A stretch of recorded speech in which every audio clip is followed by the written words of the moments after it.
हिंदी में यूपीएससी की तैयारी से संबंधित प्रोग्राम्स को देखने के लिए सब्सक्राइब करें स्टडी IQIAS हिंदी। दिल्ली चर्चा में ना रहे ऐसा कभी संभव है क्या? ये तो हो ही नहीं सकता। ये तो उसी तरीके की कहानी हुई कि समंदर बिना पानी के, ख्वाब बिना सपनों के, सफर बिना मंजिलों के, ऐसा कुछ हमको देखने को मिल सकता है। दिल्ली एक बार फिर चर्चा में क्यों है? यहाँ पर आर्टिफिशियल रेनफॉल की गई। क्या होती है आर्टिफिशियल रेनफॉल, इस पर डिस्कशन करेंगे। इसी के साथ में दिल्ली का जो एयर क्वालिटी इंडेक्स है बहुत ही खराब हो चुका है, इसको भी देखेंगे, जानने की कोशिश करेंगे, समझने की कोशिश करेंगे। स्वागत है आप लोगों का। मेरा नाम है गौरव शर्मा। हम आपसे जनरल स्टडीज के ढेर सारे टॉपिक डिस्कस करते हैं। आज बहुत ही इंपॉर्टेंट टॉपिक है ज्योग्राफी, एनवायरमेंट, पॉल्यूशन। हर एक सेगमेंट में आप इसको यूज कर पाएंगे, राइट। चलिए शुरू करते हैं कहानी। मुद्दा क्या है? मुद्दा है कि दिल्ली के बुराड़ी में कृत्रिम वर्षा का सफल टेस्ट, जो टेस्ट है ये सफल हुआ है, लेकिन राजधानी में एयर क्वालिटी और खराब। AQI 353 आनंद विहार में 500 पार हो चुका है, 500 पार जा चुका है। क्या कारण है आप मुझे बताना, मैं नहीं बता रहा हूं रीजंस क्या है, ये मुझे आपसे जानना है। As a UPSC aspirant, as a civilian, आपको क्या लगता है कि एयर क्वालिटी खराब होने के पीछे कारण क्या है? क्या सिर्फ फायर क्रैकर्स हैं या कुछ और भी है? हम जिस तरीके से लाइफस्टाइल को जीने लगे हैं, क्या वह एक कारण है? और इसके पीछे किसका, कौन रिस्पॉन्सिबल है? क्या व्यवस्थाएं पूरी तरीके से फेल हो चुकी हैं, या हम अपने जो ड्यूटीज हैं उनको फुलफिल नहीं कर पा रहे हैं सर तरीके से? इसका आंसर मुझे आप लोगों से चाहिए, ठीक है। आर्टिफिशियल रेनफॉल को समझते हैं। देखिए, रेनफॉल आप सबको पता है कि एक प्रोसेस है ना। रेनफॉल या वर्षा की जब भी हम लोग बात करते हैं, यह एक जियोग्राफिकल फिनोमेना है, भौगोलिक एक घटना है। कैसे? जब भी हम लोग देखते हैं कि हाई टेम्परेचर देखने को मिलेगा, हाई टेम्परेचर, अधिक तापमान जब होता है तो उसके कारण लो प्रेशर जोन बनता है, लो प्रेशर। और लो प्रेशर जोन बनता है तो हवा जो है ये हल्की होती है। हल्की होने के बाद ऊपर उठती, ऊपर जब भी उठेगी तो ये मॉइस्चर अपने साथ लेके जाती है, नमी को अपने साथ लेके जाती है, और एक पर्टिकुलर हाइट पे जब ये पहुंचती है तो पर्टिकुलर हाइट पर पहुंचने के बाद इसको बादल मिलते हैं। जनरली जो धूल और डस्ट है, इनका ग्रुप इसको मिल जाता है और ये भी इसमें बैठ जाते हैं। मतलब एक जो एयर है ऑलरेडी अपने साथ मॉइस्चर लेके आ रही थी, नमी लेके आ रही थी, अब धूल मिट्टी के कण और उस पर समाहित हो गए, उस पर बैठ गए, तो अब इस पर और बर्डन बन गया है। और धीरे धीरे जैसे ये ऊपर जाती है, ठंडी होती जाती है। तो तीन कंडीशन हो गई, ये हैवी होने लगती है, इसको क्लाउड मिल जाते हैं, बादल मिल जाते हैं, और अब इसका जो वेट है वो वेट काफी बढ़ जाता है। अब ये इसको लेके और आगे नहीं बढ़ सकती। तो एक पर्टिकुलर हाइट पे जाने के बाद ये कंडेंस्ड होती है। कंडेंस जिसको हम लोग कहते हैं संघनन, ये संघनित होती है, और संघनित होने के बाद जिस मॉइस्चर को लेकर आई थी ये ड्रॉप्स में कन्वर्ट हो जाते हैं। ये ड्रॉप्स में कन्वर्ट हो जाते हैं, जो हम लोग वाटर ड्रॉप के नाम से जानते हैं। और यही जो वाटर ड्रॉप है, यही जो वाटर है, जब इस तरीके से बूंदों के रूप में धरातल पर आता है, तो इस पूरी घटना को हम लोग क्या कहते हैं? वर्षा कहते हैं, रेनफॉल कहते हैं। ये किसी भी तरीके से हो सकती है। जैसे आपने कन्वेंशनल रेनफॉल के बारे में सुना होगा, इक्वेटर के आसपास बहुत अधिक गर्मी पड़ती है, वहां पर हवा सीधी ऊपर उठती है और वहां बारिश कराती है। फिर हम लोग ओरोग्राफिक रेनफॉल के बारे में पढ़ते हैं, पर्वतीय वर्षा। जैसे भारत या एशियन सब कॉन्टिनेंट में मेनली हमको ओरोग्राफिक रेनफॉल या पर्वतीय वर्षा देखने को मिलती है।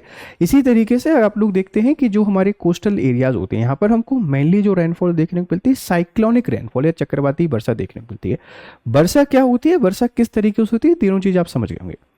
लेकिन सर आप तो बात करने आए थे आर्टिफिशियल रेनफॉल को लेकर। यस, आर्टिफिशियल रेनफॉल की जब भी हम बात करते हैं, कृत्रिम वर्षा, ये ह्यूमन इन्वेंशन है, ये साइंस की खोज है। अक्सर इसका यूज किया जाता है सूखा वाले एरिया में, ड्रॉट प्रोन एरिया में। हम कुछ केमिकल्स का यूज करके इस पूरी प्रोसेस में, जैसे टेम्परेचर को बढ़ाकर उस पूरी प्रोसेस को फॉलो करते हैं, इससे कृत्रिम तरीके से बारिश कराई जाती है। और वो बारिश होती क्या है? एक्चुअल में सूखे को खत्म करने की प्रणाली है। तो एक ग्रेट ह्यूमन इन्वेंशन था और इसका यूज हमने कई बार किया है। जैसे इनिशियली वेरी फर्स्ट टाइम 1960 के आसपास भारत में इसको कराया गया था। दक्षिण भारत में अक्सर इसकी आवश्यकता पड़ती है क्योंकि सूखा पड़ता है। राजस्थान में हम इसको करा सकते हैं। लेकिन दिल्ली में जब आर्टिफिशियल रेनफॉल कराई जाती है तो उसके पीछे कारण होता है प्रदूषण।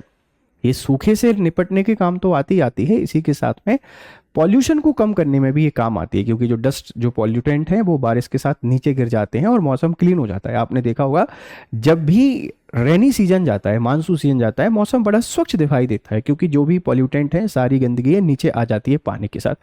तो सूखे से निपटने के लिए इसको कराया जाता है, प्रदूषण को खत्म करने के लिए इसको कराया जाता है। यूज इसमें क्या करते हैं, केमिकल्स को करते हैं। कौन कौन से केमिकल यूज करते हैं हम आपको बताने वाले हैं।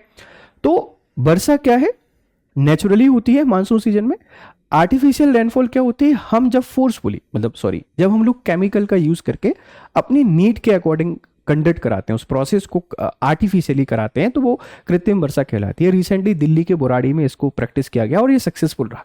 हालांकि पॉल्यूशन को कम नहीं कर पाया, अब मे भी पूरे दिल्ली में इसको कराना पड़े तब जाकर ये पॉल्यूशन को कम कर पाएगा, राइट। तो ये पूरे फिनोमेना थे, पूरे कॉन्सेप्ट थे, मे भी आपको समझ में आ गए होंगे। आप इनको ज्योग्राफी में बहुत आसानी से यूज कर सकते हैं। अब इसको थोड़ा सा डिटेल में समझने की कोशिश करते हैं। देखो भाई, ये दिल्ली के हालात हैं, दिल्ली में पॉल्यूशन। अब ये पूरा जो विंटर सीजन है, विंटर सीजन आपको यही देखने को मिलेगा। मतलब कहानी अब ये रहेगी कि आप दिल्ली में रह रहे हैं, आप स्मोक करते हैं या नहीं करते हैं, लेकिन फिर भी आप पैसिव स्मोक कर रहे हैं। और स्मोक कितनी कर रहे हैं, 1 या 2 डिब्बी जो सिगरेट है वो कर रहे हैं। यहाँ पे अपब्रिंगिंग हो रही है यूथ की। भारत का जो फ्यूचर है वो यहाँ पर बढ़ रहा है। आप सोचिए कि जो बच्चे दिल्ली में हैं या दिल्ली एनसीआर में हैं, जहाँ इतना भारी पॉल्यूशन हमको देखने को मिल रहा है, उन बच्चों के जो लंग्स हैं, जो फेफड़े हैं, वो क्या होंगे। ओल्ड एज पर्सन जो हैं, जिनको लंग्स की प्रॉब्लम है या जिनको ब्रीदिंग इश्यूज हैं, उनको क्या स्थिति देखने को मिलेगी। क्या यहाँ पर टोटल फेल्योर ऑफ स्टेट हमको दिखाई नहीं देता है। क्या हम विकास की चकाचौंध में इतने आगे नहीं बढ़ गए कि हमने ह्यूमन सिविलाइजेशन के सामने एक बहुत बड़े खतरे पैदा कर दिए। आपको क्या लगता है, प्लीज मुझे जरूर बताइएगा, राइट। अब दिल्ली की हालत ऐसी हमको देखने को मिलेगी पूरी जो विंटर सीजन है इसमें, और हम एक दूसरे पर आरोप प्रत्यारोप देखते रहेंगे। जैसे जो कुछ लोग पराली को इसके लिए रिस्पॉन्सिबल बताते हैं, कुछ लोग फिर कहते हैं कि जो हमने भौतिकवाद को बढ़ावा दे दिया है, एसी, फ्रिज, मशीन, कार, ये तो बहुत बड़ा फैक्टर है कि जिस तरीके से इंडस्ट्रियलाइजेशन हो रहा है उनसे पॉल्यूशन निकल रहा है। हर घर में एसी, कार, बाइक, पता नहीं क्या क्या आ गए हैं, इनसे पॉल्यूशन हो रहा है। ये भी बहुत इंपॉर्टेंट रीजन है। पराली भी एक इंपॉर्टेंट रीजन है, और साइड में एक छोटा सा रीजन फायर क्रैकर्स भी है। फायर क्रैकर्स कैसे है समझो। जैसे आपके पैर में चोट लगी हुई है, मतलब दिल्ली का पॉल्यूशन वैसे ही बहुत खराब स्थिति में है। उस लगी चोट में अगर दोबारा चोट लग जाए तो बहुत बढ़ जाती है। आप समझ रहे हैं, जैसे आप थके हुए हैं और थोड़ा सा मेहनत और कर ले तो और ज्यादा थक जाते हैं। सेम कहानी यहाँ पर एप्लीकेबल होती है। एक छोटा सा रोल प्ले करते हैं। मैं ये नहीं कह रहा हूं कि दिवाली मत मनाइए, बिल्कुल मनाइए, लेकिन हमको इस बात को समझना पड़ेगा, राइट। अब दिल्ली आपको ऐसी देखने को मिलेगी। अब इससे निजात कब मिलेगी पता नहीं। देखो, कृत्रिम वर्षा एक ऐसी प्रक्रिया है जिसमें बादलों में विशेष रासायनिक पदार्थ, ये रासायनिक पदार्थ याद रखना, पीटी में पूछे जाते हैं, यूपीएससी पीटी में यहाँ से सवाल बनते हैं, जिसमें सिल्वर आयोडाइड, सोडियम क्लोराइड या पोटेशियम आयोडाइड, ये जो केमिकल्स हैं, इन केमिकल्स का छिड़काव किया जाता है ताकि बादल संघनित होकर बारिश के रूप में पानी गिराएं। इन केमिकल्स का यूज करके वो सिचुएशन क्रिएट की जाती है, आइडियल सिचुएशन, वह स्थिति क्रिएट की जाती है जो बारिश के लिए जरूरी है। बारिश के लिए क्या जरूरी है, बारिश के लिए जो ईयर है, इस ईयर में मॉइस्चर होना चाहिए, नमी होनी चाहिए, लो प्रेशर जोन होना चाहिए, जिससे बारिश ऊपर उठे और ऊपर उठ के कंडेंस कराते हैं। तो हवा में इनको छिड़का जाता है और वैसा का वैसा सिचुएशन या वैसी की वैसी कंडीशन क्रिएट की जाती है और कृत्रिम बारिश इससे कराई जाती है। इसके लिए जरूरी क्या है, जरूरी है कि ऐसे बादल जिनकी हवा में मॉइस्चर हो, फिर हम वहां पर टेम्परेचर को बढ़ाकर उनको कंडेंस्ड कराते हैं, संघनित कराते हैं, जिससे फिर बारिश होती है। और इसके ढेर सारे फायदे क्या है मैं आपको बता चुका हूं। तो आर्टिफिशियल रेनफॉल में किन किन केमिकल्स की यूज होती है और एक स्पेशल केमिकल्स होते हैं, विशेष प्रक्रिया के द्वारा हम इसको कंडक्ट करते हैं, ध्यान रखिएगा। कृत्रिम वर्षा कैसे होती है, पहले मौसम वैज्ञानिक ऐसे बादलों की पहचान करते हैं जिनमें नमी मौजूद हो। मॉइस्चर होना बहुत जरूरी है, अगर नमी नहीं होगा, सूखे बादल होंगे, ड्राई एयर होगी, तो फिर कैसे आप क्लाउड सीडिंग कर पाएंगे। उसके लिए फिर आपको पहले एयर को गीली करना पड़ेगा, दूसरी प्रोसेस ही होगी। इसके बाद विमान या ड्रोन की मदद से इन बादलों में रासायनिक कणों की सीडिंग या एजेंट का छिड़काव किया जाता है। ये कण नमी को आकर्षित करते हैं, जिससे जल कण बड़े होकर बारिश के रूप में गिरते हैं। फिर ये जल कण उसको आकर्षित करते हैं, मतलब जो नमी है उसको आकर्षित करते हैं और उस साइज बढ़ते हैं, बड़े हो जाते हैं। बड़े होने के बाद फिर हवा उनको बैलेंस नहीं कर पाती है और बूंदों के रूप में धरातल पर गिर जाते हैं। इसी प्रक्रिया को आप लोग क्या कहते हैं, आर्टिफिशियल रेन कहते हैं। कृत्रिम वर्षा के उद्देश्य क्या है, सूखे की स्थिति से राहत देने के लिए, वायु प्रदूषण, एयर पॉल्यूशन को कम करने के लिए, कृषि क्षेत्रों में पानी की कमी दूर करने के लिए और जलाशय और बांधों में पानी बढ़ाने के लिए। अगर पानी नहीं है, ड्रॉट पड़ रहा है, एग्रीकल्चर में वाटर क्राइसिस है, स्थिति खराब है, पॉल्यूशन को कंट्रोल करने के लिए आप इस प्रोसेस का यूज करते हैं, आर्टिफिशियल रेनफॉल का। आप इस बात को ध्यान रखिएगा। इसके नुकसान भी हैं। इसमें प्रयोग किए जाने वाले रासायनिक पदार्थ पर्यावरण को हानि पहुंचा सकते हैं। यह प्रक्रिया महंगी और जटिल है, हर बार सफलता की गारंटी नहीं है, कभी कभी ये अनियंत्रित वर्षा या बाढ़ का कारण बन सकती है। तो देखो, किसी चीज की अच्छाई है तो उसकी खराबी तो रहेंगे। Heads and tails both are the side of the coin, right. तो ये इसके नुकसान भी देखने को मिल सकते हैं। भारत में कृत्रिम वर्षा की बात करते हैं तो तमिलनाडु, कर्नाटक, महाराष्ट्र, दिल्ली आदि राज्यों में की गई है। रिसेंटली हमने बुराड़ी क्षेत्र में ये सफल कृत्रिम वर्षा का परीक्षण किया है ताकि एयर क्वालिटी को हम लोग क्या कर सकें, सुधार सकें। ठीक है, अब देखो भाई, AQI रेंज कितनी हानिकारक है। अगर जैसे आप बार बार ये AQI सुन रहे होंगे, इसकी रेंज हमारे लिए कितनी जरूरी है।